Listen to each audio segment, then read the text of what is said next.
as bets continuarão a invasão de maneira como estão fazendo, sem que ninguém bote um olhar crítico sobre o que está acontecendo.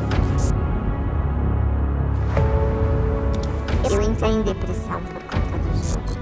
Quando eu já perdi, uns 300 mil reais eu perdi. Você vai ganhar hoje, você ganha amanhã, no terceiro dia a banca já te matou.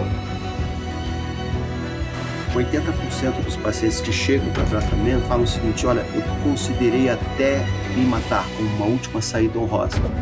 Suicídio mesmo foi tentado por 20% dos nossos pacientes. Já foi tentado por ocasião da procura do tratamento. O jogo não vai fazer ninguém enriquecer. Por quê? Porque a lógica é que quem ganha é a banca. Talvez o único atalho que exista para enriquecer seja vendendo a ilusão de que existe um atalho para enriquecer. É uma questão que está intrinsecamente ligada ao sistema capitalista. Economicamente é um desastre, porque você está concentrando renda, tirando renda de pessoas que poderiam ser produtivas com aquele dinheiro em troca de nada. E vamos ver para quem foi esse dinheiro.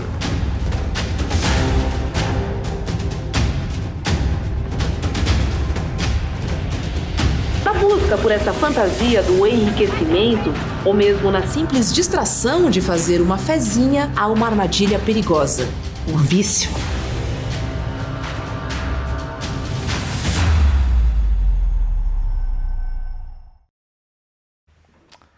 Muito bem, pessoal, segunda-feira, 9 de setembro, 7h03 da manhã, estamos começando o Desperta de hoje. Muito obrigado pela companhia de todo mundo, muito bom dia, muito boa tarde, muito boa noite para quem nos acompanha aí em vários lugares do mundo. São 7h03, horário de Brasília. Estamos ao vivo, vocês sabem, este programa vai ao ar todos os dias, de segunda a sexta-feira, às 7 horas da manhã, ao vivo, horário de Brasília. É muito bom ter a companhia de todo mundo que já está por aí no nosso chat. Vai chegando por aí, vai deixando seu like, ativando o sininho, assinando os canais, mas por favor, por gentileza, se tiver de fazer uma coisa nesta manhã de segunda-feira, compartilhe esse programa. Nós estamos ao vivo em todas as redes sociais, principalmente nos nossos canais do YouTube, no canal do ICL, no canal do Leandro Demore e no canal também do Eduardo Moreira. Muito obrigado para quem nos acompanha também aí pelo rádio e pela televisão. Se você quiser assistir a este programa na boa e velha televisão, você pode nos acompanhar lá em Salvador, na Bahia. Aliás, encontrei no aeroporto nessa semana, né, duas pessoas coincidentemente saindo do avião até a pegada das malas ali, que são da Bahia, que nos assistem pela TV Quirimurê. Se você quiser nos assistir aí pela TV Quirimurê, procure na sua televisão um canal aberto para Salvador e toda a grande Salvador. Também estamos ao vivo em São Paulo pela TVT e em Porto Alegre pela Pop TV. Todos os três são emissoras de canal de sinal aberto, então você pode nos procurar e colocar na sua televisãozinha aí para ficar nos acompanhando pela televisão. Também estamos ao vivo em 3 rádios em São Paulo. Se você tem hábito de ouvir rádio, principalmente no carro, coloque aí, sintonize a Rádio Brasil Atual, a Rádio Cantareira e também a Rádio Heliópolis. Nessas 3 emissoras, muito bom dia para quem nos acompanha pelo rádio, principalmente no trânsito, né? É muito comum que as pessoas ouçam o bom e velho rádio, o grande meio de comunicação inventado pela humanidade, né? Eu sou apaixonado pelo rádio. Você pode acompanhar este programa também como se fosse o bom e velho programa do seu radinho. Bom, vocês viram no começo aí, daqui a pouco a gente vai falar sobre o novo documentário do ICL, documentário bombástico que estreia agora este mês, né, Jimmy? Este mês estreamos, daqui a pouquinho eu falo para todo mundo como é que vocês fazem para fazer a sua inscrição, vai ser de graça, mais um super evento. Aliás, muito obrigado para quem participou do nosso evento do Dia da Independência, no dia 5, né, que a gente fez na semana passada, sobre a nossa independência jornalística, sobre o nosso jornalismo independente, contando histórias e mostrando também os 3 episódios da nossa série documental sobre independência jornalística. Foi um evento espetacular, vários novos membros no ICL, aliás, mais de 500 novos membros do ICL, que agora são nossos parceiros, nossos companheiros aqui de conhecimento para a libertação, de estudo, de troca de experiências. Muito obrigado, é muito bom ter a companhia de todo mundo por aí. Muito bem, vamos lá, a gente tem bastante coisa no programa de hoje, segunda-feira começando quente, né? Brasil fecha a melhor campanha da história das Paralimpíadas. Depois do fim das provas com brasileiros neste domingo nas Paralimpíadas de Paris, o Brasil festejou os recordes de sua melhor edição paralímpica da história e ficou em 5º lugar no quadro geral de medalhas, atrás somente da China, da Grã-Bretanha, dos Estados Unidos e da Holanda. O Brasil, de fato, uma potência paralímpica. O Brasil teve o seu melhor desempenho da história em pódios e os primeiros lugares conquistados. Foram 25 medalhas de ouro, 26 de prata e 38 de bronze, um negócio espetacular Parabéns a todos os nossos atletas e a todas as nossas atletas. Os recordes anteriores das medalhas ocorreram em Tóquio e foram superados. O recorde de medalhas douradas, já que foram 25 ouros em Paris, bateu o de Tóquio, que foram 22. Ao todo, foram 88 pódios pulverizando os recordes de Tóquio e do Rio de Janeiro, que tiveram 72 medalhas com o Brasil. O Brasil também obteve medalhas em 2 esportes que nunca tinham subido ao pódio antes. No tiro paralímpico, em que ganhou a prata com o Alexandre Galgani, e também no badminton, em que o Vitor Tavares ganhou o bronze. O Misael Conrado, presidente do Comitê Paralímpico Brasileiro, declarou que os resultados dos Jogos foram excepcionais. Campanha com 89 medalhas, que poderia ter sido ainda melhor, já que perdemos 2 provas por 2 centésimos. Disse o Misael, estou muito orgulhoso, foi irretocável. A nossa meta era ficar entre os 8, ficamos no top 5, é muita felicidade e sensação de que o trabalho valeu a pena. Parabéns a todos os nossos atletas, a todas as nossas atletas, e agora todo mundo de olho em Los Angeles, né? Vamos ficar de olho para toda a galera que conquistou medalha esse ano, porque vários dos nossos para-atletas estarão em Los Angeles nas próximas Olimpíadas, uma campanha histórica do Brasil.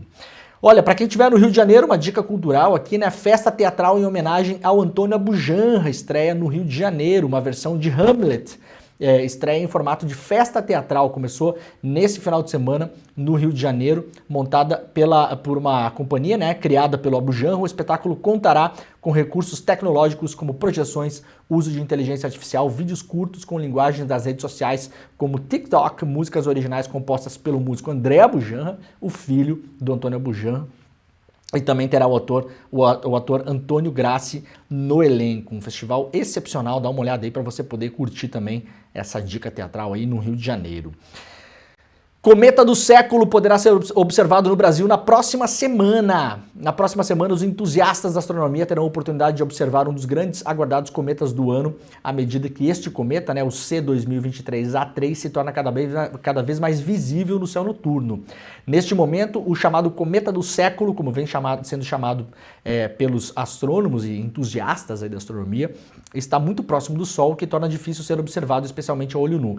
Mas a partir de 15 de setembro, portanto da semana que vem, ele deverá ficar melhor visível no hemisfério sul, onde está boa parte do Brasil.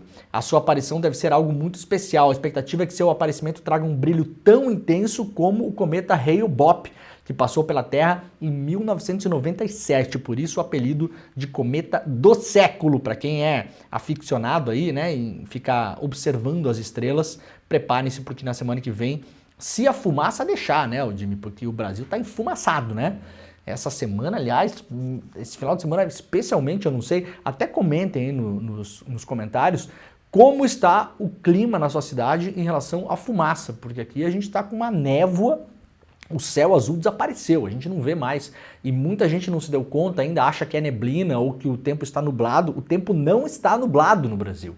Pouquíssimas regiões têm neste momento o tempo nublado por conta de nuvens de chuva. O que está acontecendo no país é que a gente está sendo tomado pela fumaça.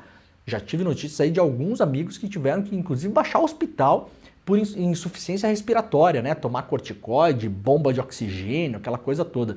Então comentem aí no chat para a gente ver como está na sua região, coloca a cidade de onde você está falando e como está o clima na sua região, se você está percebendo a cidade nublada. Não está nublada, nós estamos sendo engolidos pela fumaça das queimadas.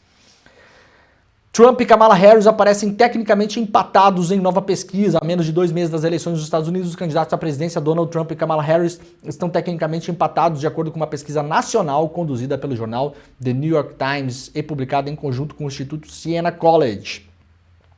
O Trump aparece numericamente à frente da democrata com 1 ponto percentual, né? Na verdade dá 48 contra 47, então estão empatados de fato.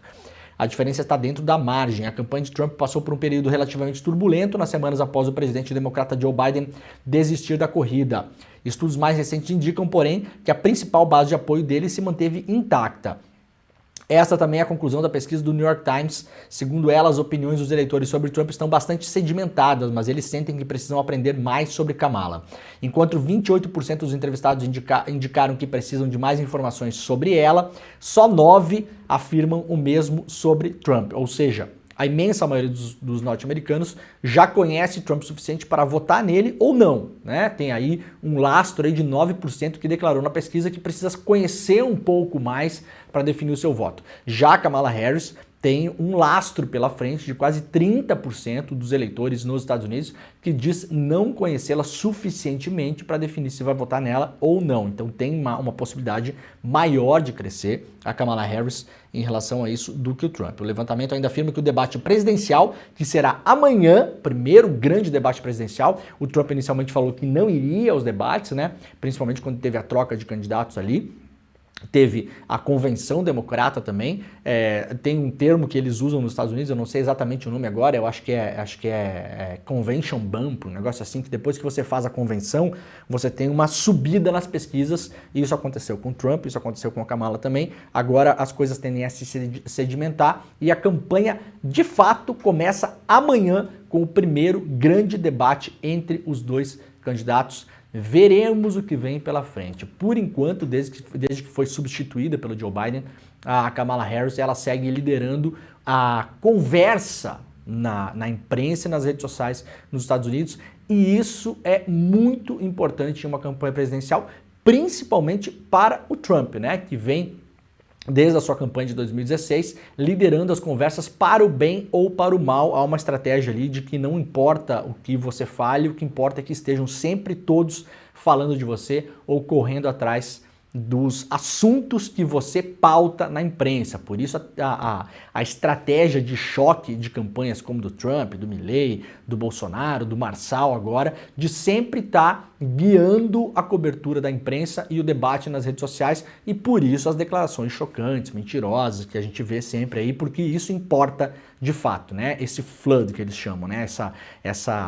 Esse alagamento da zona do debate público com notícias ou pseudonotícias ou paranotícias ou notícias falsas. O Trump vem num momento muito ruim em relação a isso, porque a liderança do assunto nos Estados Unidos vem sempre em relação a Kamala Harris. Ela é o assunto e o Trump vem tendo que reagir. O Trump nunca ficou por baixo nesse debate público em uma campanha. É a primeira vez que isso acontece com uma intensidade maior. A campanha do Trump estava bem, aliás, está bastante perdida em relação a isso, está tentando reencontrar o seu rumo, mas agora parece que as coisas estabilizaram.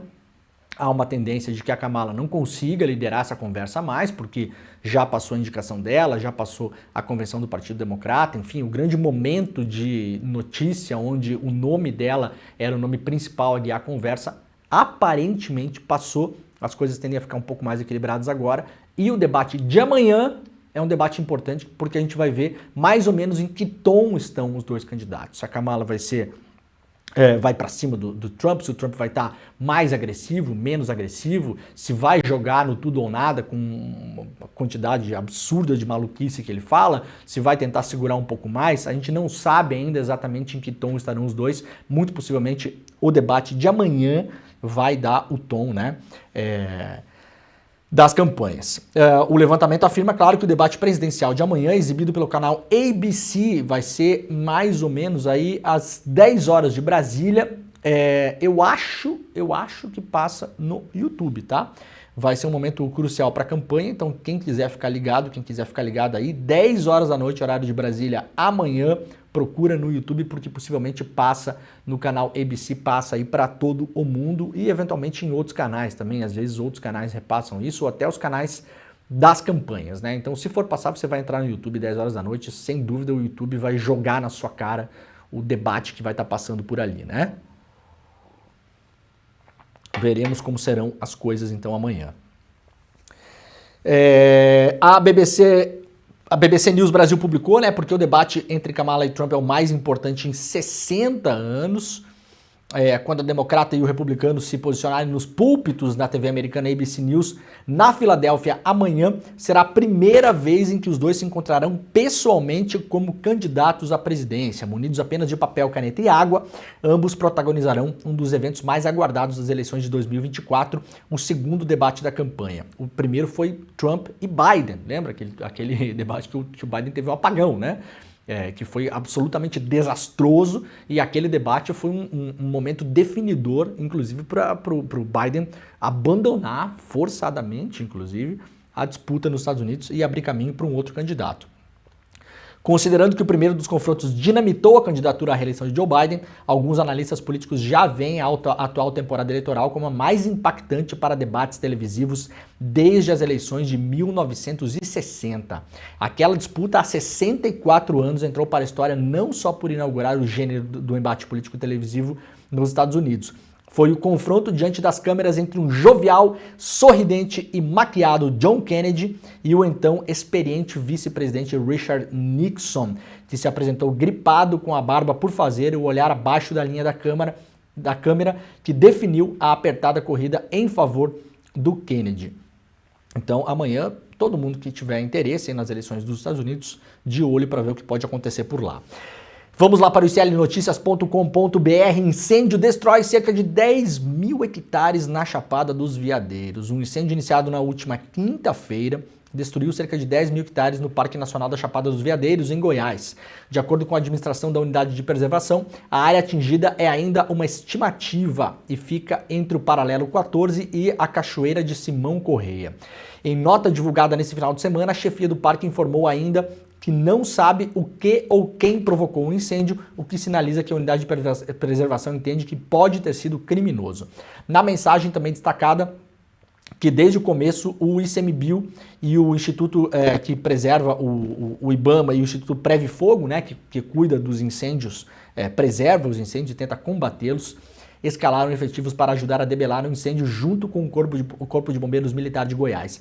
A expectativa era de que hoje fossem enviadas às localidades 2 aeronaves, o que a reportagem não conseguiu confirmar, já que não teve sucesso nas tentativas de contato.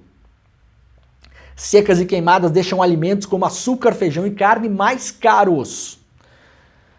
Com a maior seca dos últimos 44 anos no país e milhares de focos de queimadas no país, colocar a comida no país, né? Uau, não precisa, né? No país, repetiu. Colocar a comida na mesa já está mais caro e ficará ainda mais caro possivelmente nos próximos meses, aumentando inclusive o risco de inflação por conta da seca. Há um impacto no preço, por enquanto, do açúcar, suco de laranja, carnes, leites e derivados, entre outros. O fogo e as queimadas que tomam conta de várias regiões do país estão fazendo os preços galoparem na Bolsa de Valores. Um deles é o açúcar cristal refinado. Na sua forma bruta, a alta é significativa. A alta chegou a 2,3% em média na semana passada. O mercado interno equivale a 25% do consumo. O restante vai para a exportação. Todos sentirão alteração nos valores da compra, informou a economista professora Luciana Rosa de Souza, da Escola Paulista de Política, Economia e Negócios da Universidade Federal de São Paulo. Cerca de 80 mil hectares em área de cana-de-açúcar e de rebrota da cana já foram queimados no estado de São Paulo. O prejuízo calculado é de 800 milhões de reais, segundo os produtores de cana. O Brasil é o maior produtor de cana-de-açúcar do mundo e lidera as exportações globais no segmento. Aqui, então, a participação do estado de São Paulo, né?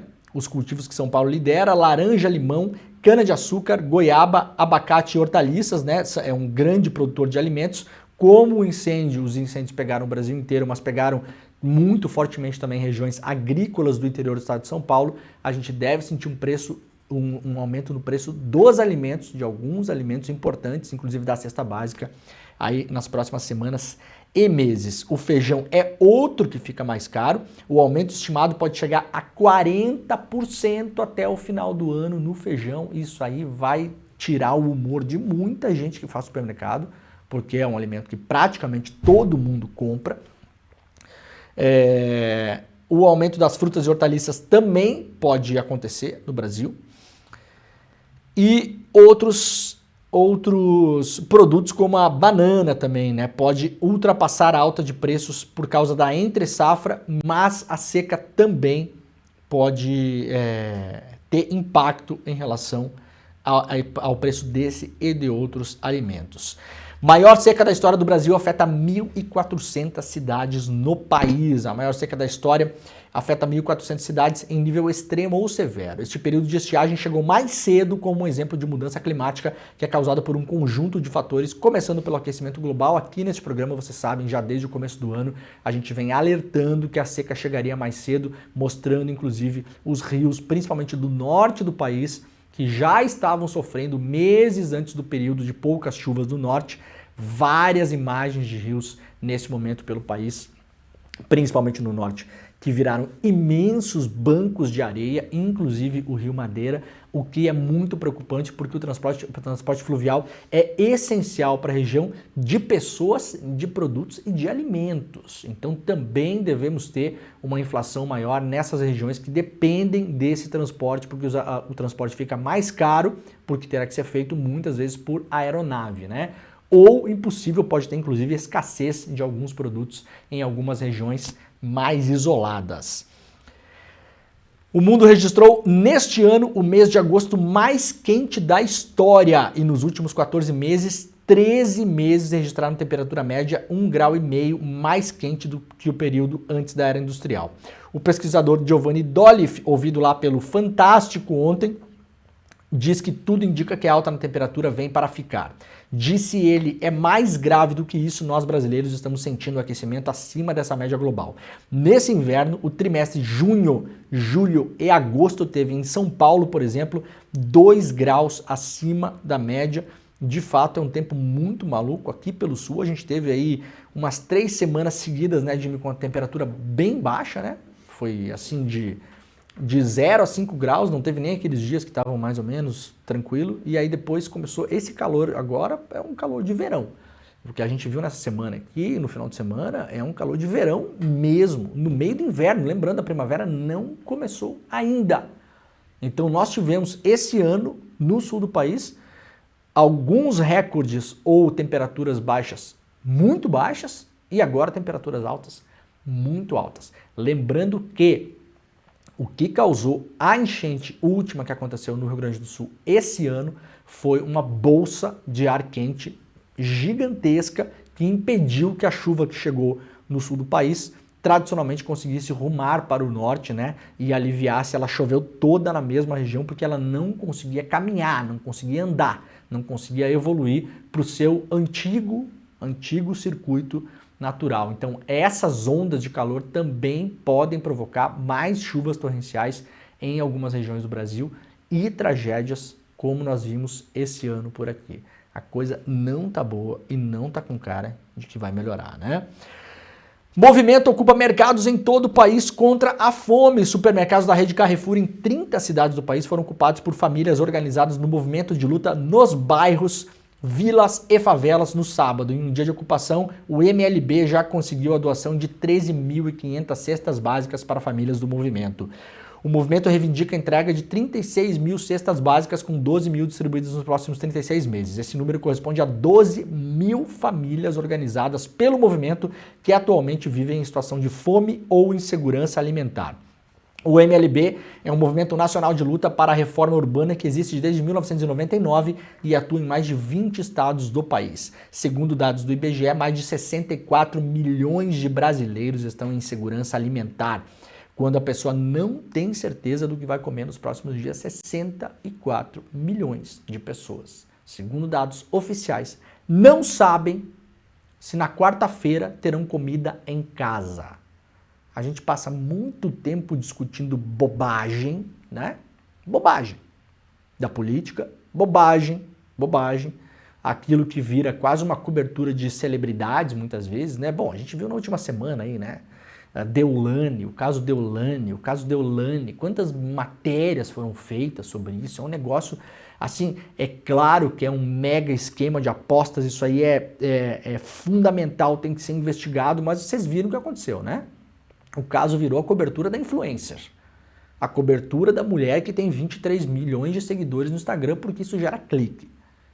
Aliás, as casas de apostas agradeceram a cobertura em cima da Deolane, porque virou ela a pessoa e não se olha a fundo o que está ali na casa de apostas, os donos, os laranjas, o cara lá que é o pseudo dono de uma delas, que é filho de bicheiro, que vai saber quem são os sócios internacionais dessa galera, não temos nem ideia de quem seja. A empresa está montada lá em Curaçao, lá em Malta, lá não sei aonde, né? Movimentação bilionária, lavagem de dinheiro, evasão de divisas, empobrecimento de famílias, é todo um caso complexo, né? Que a gente deveria olhar desse jeito, mas vira a cobertura da fofoca da influencer. É isso que virou, de fato. Enquanto isso, nós temos esse contingente de brasileiros, né? Quase 9 milhões que vivem em fome grave, ou seja, não tem o que comer. A ocupação simultânea de mercados e supermercados em todo o país faz parte da Jornada Nacional de Luta contra a Fome, organizada há mais de 20 anos pelo MLB. Isso aqui ganhou boa parte das redes sociais no final de semana, né? Um movimento popular, de fato. Nesse momento que a gente fala que a política institucional, ela virou, assim, uma coisa, no geral, um bando de bundão, né? Bundão, briga por poder, coisa comezinha, fogo amigo, que aconteceu também no caso do Silvio Almeida, daqui a pouco a gente já vai falar sobre o caso, aquela coisa toda, né? Fugiu do controle, aliás, o caso do Silvio Almeida, né? Eu espero que as pessoas que tenham operado muito do que foi operado aí, botem a mão na consciência. Botem a mão na consciência. Eu já vou explicar isso aqui. Criaram a pior crise do governo Lula e uma das piores crises da esquerda nas últimas décadas, que vai ressoar por muito tempo, por disputa de poder, né? E quem pensa que eu não estou sabendo está enganado. Eu e muita gente. Aliás, não tratem a gente como idiotas, porque a gente muitas vezes é idiota, né, Jimmy? Nesse caso, não, tá? A gente sabe o que está acontecendo. Sabe muito bem o que está acontecendo, aliás. Né? Fonte, quando vem falar comigo assim, não vem falar comigo como se eu estivesse boiando, tá? Que aconteceu muito no final de semana. Né? Eu desligo o telefone e começo a sentir quase pena. Tá bom? Fica a dica aí. Marçal afirma que foi barrado em trio do Bolsonaro e o Malafaia chamou o Pablo Marçal de safado. A gente tem que rir um pouquinho também, né, gente? Você é chafado. Quem falava isso? O Luxemburgo, né? Pro Marcelinho Carioca, né? Você é chafado. Quantas vezes tirei mulher do seu quarto? Hoje eu sou chafado. O influenciador e candidato Pablo Marçal chegou quase no final do protesto bolsonarista na Avenida Paulista no 7 de setembro. Foi ovacionado por apoiadores e afirmou ter sido barrado no trio elétrico onde discursou o Bolsonaro. Disse o Marçal: voltei para o Brasil e fui direto para o ato patriótico na Avenida Paulista, para o qual fui convidado pelo próprio presidente Bolsonaro. Fui surpreendido com um impedimento de acesso ao caminhão, disse o autodenominado ex-coach em nota após aterrissar de uma viagem a El Salvador. Essa foi mais uma manobra frustrada dos desesperados que tentam me silenciar, mas foram calados pelo apoio maciço e caloroso do povo. Não vai ter segundo turno, diz o Marçal. No dia 6, votem em mim, não sei o que, biriri, bororó. O pastor Silas Malafaia, que é o organizador da micareta fascista, né, mais uma vez, aliás, micareta fascista que deu 1/4 do povo de fevereiro, tá bom? 1/4. Então, assim, duas coisas importantes pra gente olhar esse negócio. Primeiro, é importante falar, ninguém leva tanta gente pra rua quanto o Bolsonaro no Brasil hoje, e isso não é de hoje. Eu sei que muita gente não gosta que eu fale, mas a gente tem que colocar as coisas como elas são. Né? Quem é que leva... a estimativa foi de 40 e poucas mil pessoas, né? O mesmo instituto que fez da outra vez, o instituto ligado à USP. Teve um outro instituto que foi publicado pelo Poder 360, que não sei de onde é que tiram isso, que o Poder 360 sabe-se lá também, às vezes é um negócio esquisito, né?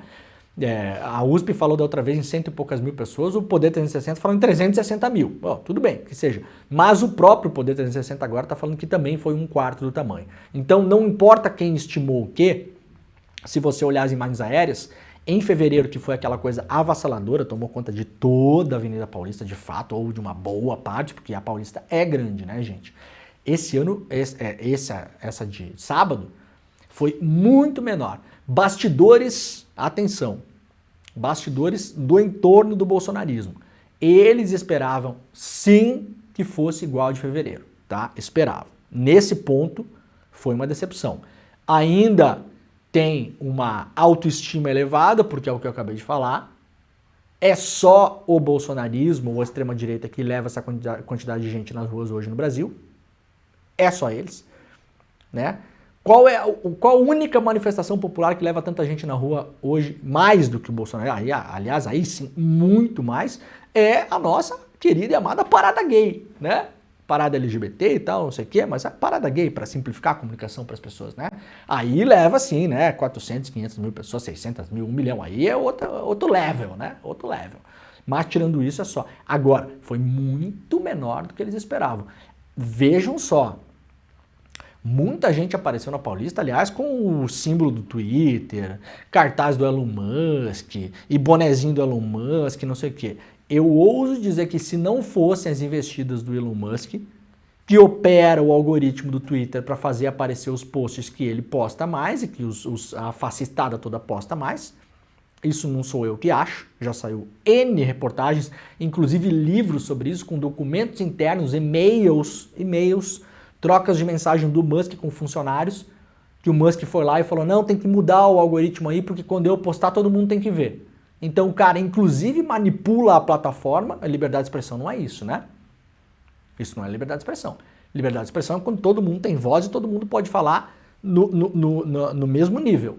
Se você tem alguém numa plataforma que quando fala é mais ouvido artificialmente pelos outros, porque é o dono da plataforma, isso é o oposto de liberdade de expressão. É o popular dono da bola, né, Jimmy? Vai jogar futebol, mas assim, tudo nele é falta, é só ele que cobra os pênaltis, ninguém pode marcar, aquela coisa, né? Encostou é amarelo, isso é liberdade de expressão, senhor Musk? Não, né? O senhor é um picareta, um vagabundo, um cretino, como já sói este programa classificá-lo cientificamente aqui.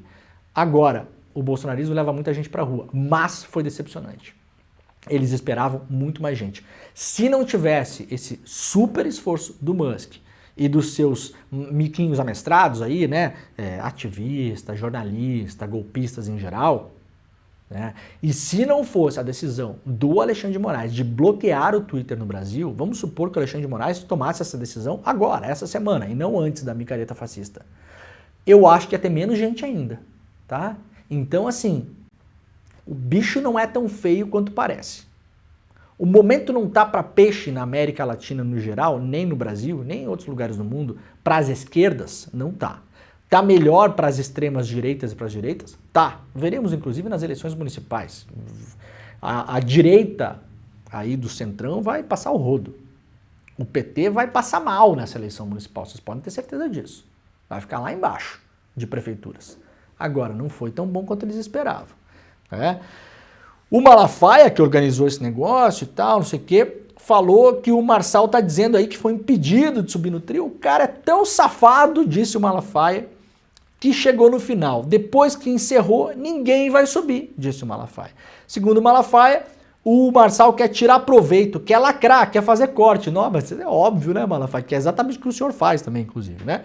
Não vou deixar um cara mentiroso, disse o Malafaia, que quer a todo custo poder vir lacrar em cima de mim, completou o pastor.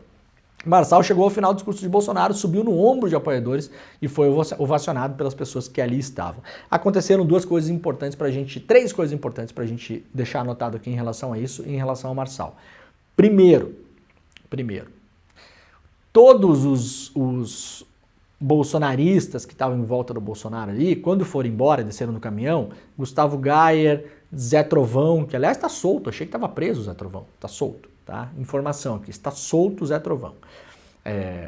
Zé Trovão, Gayer e Carla Zambelli, que foram os três que foram filmados ali por pessoas que perguntaram em quem eles votariam, os três falaram Pablo Marçal, tá? Então não se enganem. Isso é diretriz do Bolsonaro. O Bolsonaro mandou a tropa de choque dos peõezinhos dele falar Pablo Marçal.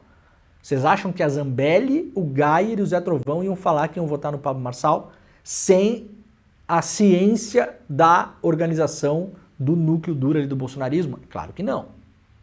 Claro que não. Então é uma estratégia. O Bolsonaro não fala mais abertamente, tá ali com um pezinho em cada canoa. O Nunes foi pro trio elétrico do Bolsonaro, ficou meio escondidinho lá atrás, não falou nada. Não foi nem mostrado pra galera lá, ficou meio na dele ali. Havia um temor de vaias em relação ao Nunes também. Então, primeira estratégia, Bolsonaro mandou os seus miquinhos amestrados falarem Marçal. Por isso que a Zambelli falou, o Gayer falou e o Zé Trovão falou, tá bom? Não é da cabeça deles, gente. Não se enganem. Isso é uma estratégia. Você manda os caras espalhar na base. O povo ouvido na rua por várias pessoas que postaram vídeo na internet aí, fazendo fala povo, né? Pegando pessoas aleatórias. O povo, no geral, está falando Marçal, não está falando Nunes. O povo, tá? Já o Bolsonaro faz o jogo duplo. O Marçal chegou depois por quê, gente? Primeiro, o Marçal não queria subir no caminhão e ser coadjuvante. Porque o Marçal tem esse ego, super ego inflado igual ao do Bolsonaro. Então o Marçal não queria subir lá e ficar do lado do Nunes como os dois cavalinhos paraguaios que o Bolsonaro comanda. Então o Marçal, nesse ponto de vista, ele é assim um problema para o Bolsonaro. Ele não se submete, não submeteu. Foi convidado pelo Bolsonaro e não chegou. Não é que não chegou a tempo, não é que chegou atrasado, não sei o quê. Não, foi de propósito. Chegou mais no final também porque se o Marçal, nisso o Malafaia foi esperto, se o Marçal sobe no caminhão naquele momento em que o Bolsonaro já tinha parado de falar e alguém, num ato de descuido, dá um microfone para ele, vira um comício do Marçal. Né? Olha, é aquela coisa que eu falo, vocês ficam chamando o Elon Musk de burro, vocês ficam chamando o Marçal de burro, o cara é muita coisa, burro, ele não é. Como eu brinco aqui, né, Jimmy? Burro sou eu que acordo 5h30 da manhã pra ficar falando dessas pessoas. Que eu poderia fazer alguma coisa melhor na minha vida, mas tudo bem. Tamo aqui, é o meu trabalho. Vocês entenderam o que o cara fez? O cara chegou no finalzinho, deu uma de João sem braço, falou, cheguei atrasado, tava em El Salvador, veio de helicóptero, aliás, chegou fazendo barulho, papapá. O Malafaia espertamente falou, não senhor, você é chafado, você não sabe aqui que você é chafado. Se alguém dorme no ponto e deixa ele subir no caminhão, depois que o Bolsonaro já foi embora, ele toma a Avenida Paulista pra ele. E ele ia comer o Nunes ali. Tá? É isso que está sendo jogado nesse jogo, gente. O Bolsonaro está ali olhando para os dois. A ideia, por um lado, é insuflar por baixo com os seus atiradores ali, né? Fala da Zambelli, atiradores, né? Sacaram, né? E por um lado apoiar o Nunes peronomútil, porque a estratégia é tentar tirar o Boulos do segundo turno. Não se engane. A estratégia é tirar... Bolsonaro não brigou com o Marçal, não tem nada disso, tá, galera? Não cai nesse papo aí. Eu sei que é saboroso a gente falar, estão brigando e tal. Não tem uma estratégia clara aí. O Bolsonaro, como a gente vai ver aqui, ó, também atacou, né? Lá no UOL, o Bolsonaro compartilha vídeo que chama Marçal de traidor e arregão. O Bolsonaro compartilhou na sua lista do WhatsApp um vídeo que descreve o Marçal como aproveitador, arregão e traidor. Na peça, um locutor diz que Marçal tem medo do Alexandre de Moraes, porque o Marçal não está se posicionando contra o Alexandre de Moraes, claramente. Não está fazendo esse jogo. Até porque o Marçal tem vários rabos presos por aí, né? Não pode arriscar. Não pode arriscar nada. Não pode arriscar, inclusive, que a sua candidatura não seja barrada, essa, atual agora. Né? Então o Bolsonaro, por um lado, convida o Marçal. O Marçal espertamente não chega na hora porque não quer ficar de coadjuvante do caminhão. O Bolsonaro manda os seus miquinhos amestrados falarem que todos vão votar no Marçal. Isso é estratégia, isso não é por acaso. A Carla Zambelli não dá um passo sem saber se o Bolsonaro vai gostar ou não. Aliás, a Carla Zambelli ontem estava num caminhão separado, né? Fizeram um cordão sanitário da Zambelli. Ela não estava no caminhão do Bolsonaro, ela discursou num outro caminhão, o caminhão B. A Zambelli está oficialmente na série B. Mandou os miquinhos amestrados ali falar Marçal. Compartilha vídeo chamando o Marçal de traidor. O Marçal sabe que um pouco ou muito precisa do Bolsonaro, mas ao mesmo tempo não quer ser coadjuvante, chegou atrasado, queria subir no caminhão, pegar o microfone e tomar a manifestação da Paulista para ele. Bobo ele não é. Bobo ele não é. E esperto foi o Malafaia que não deixou subir. Tá bom? Então decodifiquei aqui para vocês o que aconteceu. Beleza? Não acreditem em baboseira que sai na imprensa aí, que tá brigando, que... Tá bom? Tá claro? A onda e o objetivo qual que é? O mundo ideal do bolsonarismo. Tirar o Boulos do segundo turno. Esse é o objetivo. Você vai levando um pouco Nunes, um pouco Marçal, um pouco Nunes, um pouco Marçal. Com a ideia de que não precisa bombar tanto o Nunes agora, mais porque tem a televisão. Entrou a televisão na propaganda. O Nunes tem 6 minutos na propaganda de televisão. O Boulos tem 2, o Marçal não tem nenhum. Pelas últimas pesquisas, o Nunes já parou de cair e até começou a subir em algumas. O Boulos dificilmente está fora do segundo turno. Difícil ter menos do que 20, 25% dos votos de esquerda na cidade de São Paulo, principalmente por conta dos votos petistas. É difícil o Boulos ficar no segundo turno? É, mas não é impossível. E a estratégia bolsonarista é essa. Levar os dois, ignorar um pouco o Nunes, dar um pouquinho a mão pro Nunes, e chamar o Marçal para perto, depois chamar o Marçal de traidor. Vocês vão ver. Daqui 3, 4 dias vai ter uma aproximação de novo no Marçal. Então, enquanto lá embaixo os caras do bolsonarismo falam que vão votar no Marçal, o que parece um ato de insubordinação em relação ao Bolsonaro, não é. Não paguem de bobos, tá? A estratégia tá traçada. O Boulos que se cuide, faça uma campanha forte aí, se segure nas bases dele para chegar no segundo turno. E no segundo turno o Bolsonaro vai pular em qualquer uma das canoas que for para lá, seja Marçal, seja Nunes. Com mais ou com menos afinco. Acho que vai ter mais dificuldade com o Marçal, porque já viram, né? O Marçal tentou dar um golpe lá no dia da micareta golpista. Chegar atrasado, pega o microfone, todo mundo já foi embora, tem uma multidão ali, o cara ia tomar e olha, se ele consegue fazer, se o Malafaia não tá mais no caminhão, é capaz de deixar ele subir. Se ele faz isso, ele toma conta da Paulista. Toma conta. Tinha boné para vender do Marçal lá, bandeira. O Fala Povo, as pessoas estavam todo mundo fazendo, eu sou bolsonarista roxa, mas eu vou votar no Marçal. Esse é o impasse que está rolando no bolsonarismo neste exato momento, né? Marçal azeda a relação com o Bolsonaro após politizar ato, diz aqui o Estadão. Desculpa, tá, gente? Não sei, não vou nem olhar quem assinou aqui, nada contra quem assinou essa matéria. Bobagem, tá bom? Bobagem. Não azeda nada. O jogo tá sendo jogado. A revista Fórum diz que o bolsonarismo exibiu sinais de crise na Paulista, muito por conta do número reduzido de pessoas. Realmente foi bem menos gente do que eles esperavam. Eles esperavam que com essa onda, né? Elon Musk, Alexandre de Moraes, as conversas aquelas publicadas do Alexandre de Moraes na Folha, o bloqueio do Twitter, o bloqueio da Starlink, assim, criou-se uma onda. A onda midiática e de redes sociais, de comunicação que está posta no Brasil nesse momento, ela é muito mais favorável do que em fevereiro. No entanto, em fevereiro, o Bolsonaro colocou 4 vezes mais pessoas na Paulista. A política e seus mistérios, né? A política e seus mistérios. Mostram as pesquisas das campanhas em São Paulo que cerca de 50% do eleitorado, ou seja, metade do eleitor em São Paulo, está cansado de polarização. E os candidatos até evitam falar o nome de Lula e Bolsonaro e tal, porque isso tira voto desse público nem. Não é pouca gente, né? Então pode ser aí, é cedo para afirmar, mas pode ter um sinal de fadiga dos materiais dessa chamada, assim, polarização política no Brasil, né? Sabemos que são polos desiguais, eu sei disso, não é?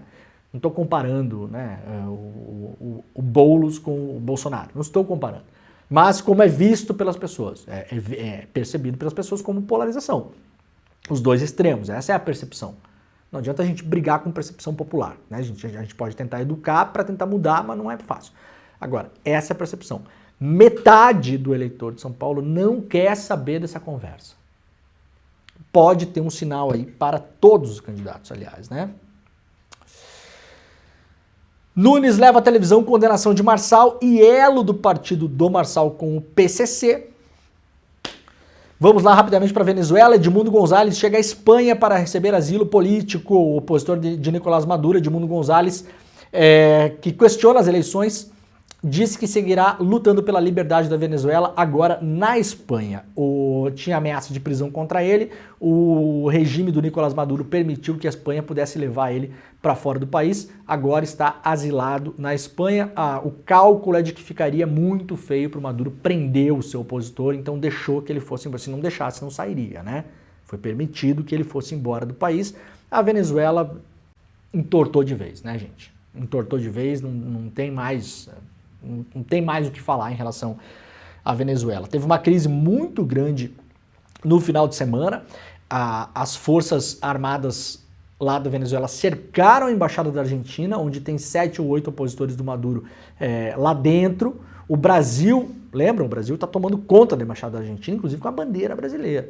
É uma crise muito grande no final de semana, que conseguiu se debelar ela pelos bastidores da diplomacia. O Jamil Chad nos informa hoje aqui que o Maduro suspendeu o cerco, mas mantém um controle no acesso à embaixada, então a embaixada não está mais militarmente cercada, mas o governo Maduro controla quem entra e quem sai. O Brasil está no impasse e isso deve seguir aí pelos próximos dias, esperando uma definição. O que é que o Brasil vai falar em relação a isso? Que posição vai tomar? A coisa está cada vez mais feia em relação às relações Brasil e Venezuela. O Brasil já admite repassar a embaixada, mas tenta evitar uma invasão, diz aqui o Jamil Chad lá no UOL. O governo brasileiro considera que terá que repassar a custódia da Embaixada da Argentina em Caracas para outro país. O Itamaraty encara como irreversível a decisão do regime de Nicolás Maduro de revogar a autorização que permitiu o Brasil assumir essa embaixada. A estratégia a partir de agora é ganhar tempo até que um novo entendimento seja estabelecido para que um novo governo assuma o local. Fontes diplomáticas de alto escalão, ouvidas pelo Jamil Chad, consideram que é inevitável que um novo país seja escolhido para assumir essa função. Isso, porém, vai depender de um acordo entre a Argentina, a Venezuela e o eventual governo que terá custódia do prédio. Se muitas das embaixadas latino-americanas forem expulsas por Maduro, a Europa conta com cerca de 7 escritórios diplomáticos em Caracas. Uma delas, a da Holanda, serviu de refúgio para o candidato da oposição Edmundo Gonzalez antes que ele pudesse voar para a Espanha. O risco é o Brasil sair da embaixada e antes que um outro país assuma, o regime do Maduro entrar lá e prender os opositores que estão lá dentro. Esse é o risco. Triste fim, como chama inclusive o Vladimir Safatli, de uma revolução degenerada na Venezuela, né? Isso não é, pelo menos o que eu diria, o que nós, democratas, né, pessoas pacifistas, atinentes ao Estado Democrático de Direito e tal, desejamos para nenhum país. Isso é, de fato, uma revolução degenerada, né? Respeito disposições em contrário, mas aqui neste programa, desde que rolou a quizumba das tais atas eleitorais, que seriam apresentadas, nunca foram, a gente tem uma posição firme aqui. O que a Venezuela vive hoje é tudo menos uma democracia. Ah, mas o Brasil também não é. Bom, aí a gente vai entrar num debate que aí podemos ficar 60 horas debatendo aqui. Se o Brasil é uma democracia plena, também não é uma democracia plena. Da maneira como é feito no Brasil, também não é, né? Onde tem democracia no Brasil? Em alguns lugares tem, outros não tem. Tá? Mas nós temos ainda eleições que são organizadas, transparentes, né? Aquela coisa toda. Dentro de todas as nossas limitações, o que na Venezuela não acontece mais. Vamos lá para o iclnoticias.com.br, coluna da Juliana Dalpiva. Áudio atribuído a ex-dirigente de clube do Rio de Janeiro fala em esquema para compra de árbitros. Gravação aponta suborno a juízes em divisões inferiores do Campeonato Carioca de 2017 e 2023. A matéria completa está publicada lá pela Juliana Dalpiva, mostra esse ex-dirigente do Goitacás, um clube do Norte Fluminense, afirmando que teria manipulado resultados para garantir que o time fosse campeão da terceira divisão em 2017.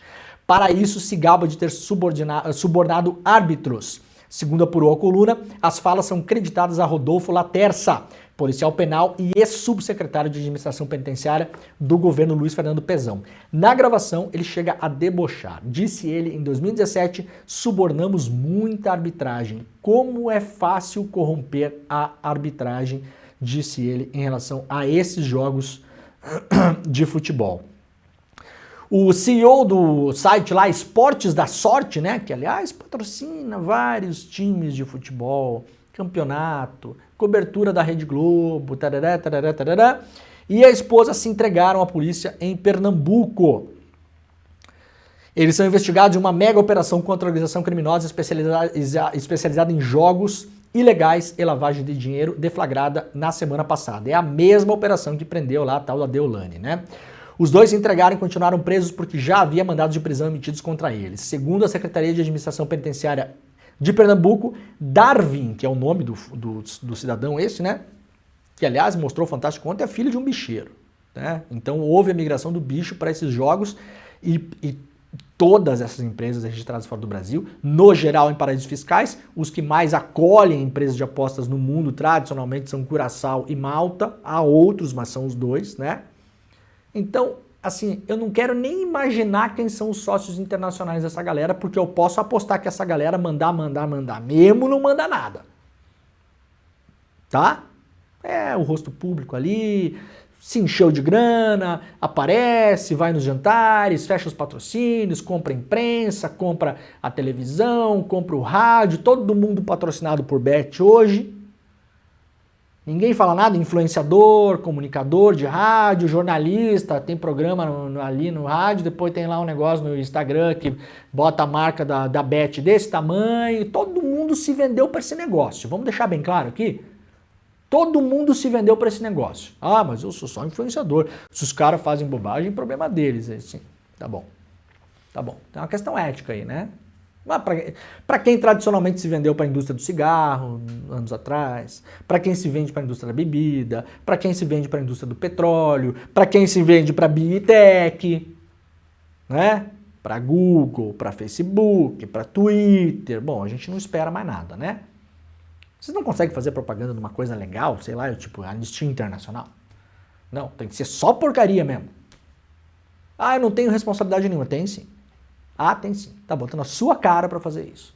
Tá convencendo pessoas a gastar dinheiro de comida para botar nesses negócios de bet. Tem sim. Não vem com um papinho aí de isentão que aqui não cola, tá? Tá convencendo. É a mesma coisa se você fizesse propaganda de gordura. Não, gordura é bom, né? Ah, cuide da sua alimentação, não coma muito, mas como é bom uma gordura, né? Como é bom um cigarrinho, né? Vamos fumar ali. Cuidado que faz mal para a saúde, mas olha que bonito que é esse cavalo no pôr do sol fumando, com o cowboy fumando um cigarro. Lá embaixo, cuidado, é só para diversão, tá, gente? Não, vamos lá, tá bom? Não vem, tá? Tá todo mundo com a mão suja nesse negócio aí. Todo mundo. Aliás, a gente tem um documentário, né, Jimmy? Para as pessoas se inscreverem, né? Documentário, que dia que lançaremos, super documentário do ICL sobre as bets. Vocês não verão em nenhum lugar um documentário como esse. Tá assim, ó, inacreditável qualidade, os depoimentos, a profundidade e a porradaria. Porque aqui ninguém passa a mão em bet, não. A gente não recebe dinheiro de bet, aliás. Ai, como vocês são puros. Pois é, nesse ponto a gente é mesmo. Não tem problema nenhum de falar. Aqui a gente não recebe dinheiro de bet. Ninguém faz propaganda de bet aqui. Né? No ICL. Para fazer inscrição, Jimmy, despertaicl.com.br, né? Isso. Despertaicl.com.br vai ser ao vivo, online, exclusivo, o documentário, o documentário sobre bets no Brasil e um dos melhores do mundo, vocês tenham certeza, eu já assisti, aliás, são vários episódios. A gente vai mostrar aqui. Para fazer inscrição, para assistir, despertaicl.com.br é de graça, tá? Coloca lá o endereço, coloca seu e-mail, vai receber por e-mail no dia do evento. Um baita documentário, tem assim depoimentos de pessoas que perderam tudo com esse negócio. Tá toda exposta a sujeirada ali nesse nosso mega super documentário. Que dia vai ser, Jimmy? Dia 19, às 8 horas da noite, despertaicl.com.br, tá bom? Vamos lá então, gente, para encaminhar o final do programa aqui. Ah, antes de mais nada, eu queria pedir uma ajuda de todos vocês aqui. Quem puder, depois que fizer a inscrição das bets no despertaicl.com.br, para votar na Roberta Garcia, que está de novo na lista para ser eleita uma das jornalistas negras mais admiradas da imprensa brasileira, icl.com.br/Roberta. Tá? Precisa muito do voto, porque no ano passado a Roberta chegou em 4º lugar, atrás da galera da Globo, que daí é moleza, né? Falou uma vez lá, um monte de gente vota, tá bom? icl.com.br/Roberta para votar na nossa Robertinha Garcia. Vai lá, eu vou avisar ao longo da semana também aqui, né? Pra gente não fazer muita confusão. Mas o documentário das bets, despertaicl.com.br. E para votar na Roberta, icl.com.br/Roberta, para quem puder dar uma força lá. Beleza? Olha só, gente. Sexta-feira eu não fiz programa, né? Tava fora do programa, foi quando estourou o caso Silvio Almeida. Vamos lá, muito rapidamente. É complexo, mas é simples. Tá? Vamos lá. Primeiro, as denúncias precisam ser levadas a sério. É muito difícil denunciar assédio e importunação sexual e outras coisas no Brasil quando você é mulher. Uma das denúncias partiu da Aniele Franco, ministra, o que dá solidez às denúncias, porque é um nome conhecido do governo, né? Então, é por isso que se dá credibilidade também. Ah, e se fossem outras mulheres anônimas, teria menos credibilidade? Infelizmente, teria. Vamos deixar claro aqui. O caso só ganhou a dimensão que ganhou porque a Aniele está entre uma das denunciantes. E a vida real é assim. Goste-se dela ou não. O governo não tinha alternativa e o Silvio foi mandado embora. Uma crise política de proporções gigantescas. O Silvio, agora, por que é que foi feito na ONG? Muita gente fala, mas foi feito numa ONG e tal, não sei o que. Claro, depois da denúncia da ONG, isso agora está sendo investigado pela Polícia Federal, eventualmente serão feitos os BOs, eventualmente será feita, e agora se dá ao Silvio todo e completo direito de defesa, que é o que nós defendemos aqui, para todo mundo. Para todo mundo. E para o Silvio também. Direito amplo de defesa, amplo direito ao contraditório. O Silvio não é culpado enquanto não se prove que ele é culpado, e é assim para todo mundo. De gente da micareta golpista a todo mundo. E se ele cometeu os seus erros e os seus crimes, que ele pague por isso e possa voltar a retomar a sua vida em sociedade, porque nós, aqui, eu, não acredito em prisão, em banimento perpétuo de pessoas em nenhum caso. Ou a gente está falando todo dia bobagem aqui em relação à ressocialização penal, ressocialização de presos, papapá. Ou a gente está aqui fixo na ideia, ou a gente não está fixo na ideia. Não pode ser conforme a conveniência. Né? Então, as denúncias precisam ser levadas a sério. As mulheres não têm obrigação de falar em público sobre isso. Não têm obrigação. A denúncia foi feita numa ONG, por quê? Porque o sistema brasileiro é uma porcaria para acolher mulher que faz denúncia. Uma porcaria, descredibiliza, fala que é bobagem, fala mal. É por isso que existem ONGs que fazem essa pré-triagem para fazer acolhimento que não existe no sistema no Brasil. As mulheres se dão muito mal quando denunciam isso e acabam saindo de vilãs na maioria das vezes. Então, é como é que o Silvio tenha direito de defesa, que ele possa se defender, se expressar e pagar pelo que eventualmente fez, porque não sabemos, então temos que esperar o processo. Foi uma crise, foi a pior crise do governo, de longe, atingiu o coração de uma pauta cara para a esquerda no mundo inteiro, que é a defesa das mulheres. Vai ser uma crise de longo prazo, a gente vai voltar a falar sobre isso aqui, porque esse caso não terminou. Será uma crise de longo prazo, que vai ser lembrada durante muitos anos, infelizmente. Lamento que tenha acontecido, é um pesadelo, pelo que representa a Aniele, pelo que representa o Silvio na luta antirracista. Os seus estudos e contribuições nesse campo não deixarão de existir. Não deixarão. Esse capítulo se soma à sua biografia e a complexifica, né? E eu lamento muito o que tenha acontecido com essas pessoas, né? Com essas pessoas. Toda a minha solidariedade às mulheres que fizeram as denúncias, a Aniele Franco, as outras mulheres que sejam acolhidas, ouvidas, entendidas, não criminalizadas, não têm obrigação de falar em público, tá bom? Ah, mas agora a Aniele tem que aparecer. Não tem que aparecer. Fez a denúncia nos canais apropriados e isso que siga no sistema, as mulheres têm que ser protegidas nesse caso e não expostas. Tá bom? E o Silvio, lamento o que tenha acontecido com o Silvio. Um cara assim, até então, né? Um exemplo, uma dádiva, um alento por tudo que representava. Agora a gente tem que esperar o prosseguimento do caso. A gente vai voltar a falar sobre isso essa semana ainda. Como não tem muitas novidades, não tem muito que se possa falar hoje, mas a gente vai voltar a falar sobre isso e tensionar os argumentos ao longo dos próximos dias. Tá bom? Tá começando o ICL Notícias, primeira edição.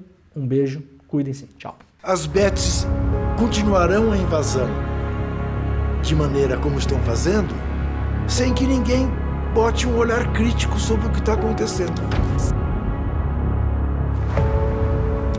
Eu entrei em depressão por conta do jogo. Quando eu já perdi, uns 300 mil reais eu perdi. Você vai ganhar hoje, você ganha amanhã, no terceiro dia a banca já te matou. 80% dos pacientes que chegam para tratamento falam o seguinte: olha, eu considerei até me matar como uma última saída honrosa. Suicídio mesmo foi tentado por 20% dos nossos pacientes. Já foi tentado por ocasião da procura do tratamento. O jogo não vai fazer ninguém enriquecer. Por quê? Porque a lógica é que quem ganha é a banca. Talvez o único atalho que exista para enriquecer seja vendendo a ilusão de que existe um atalho para enriquecer. É uma questão que está intrinsecamente ligada ao sistema capitalista. Economicamente é um desastre, porque você está concentrando renda, tirando renda de pessoas que poderiam ser produtivas com aquele dinheiro em troca de nada. E vamos ver para quem foi esse dinheiro.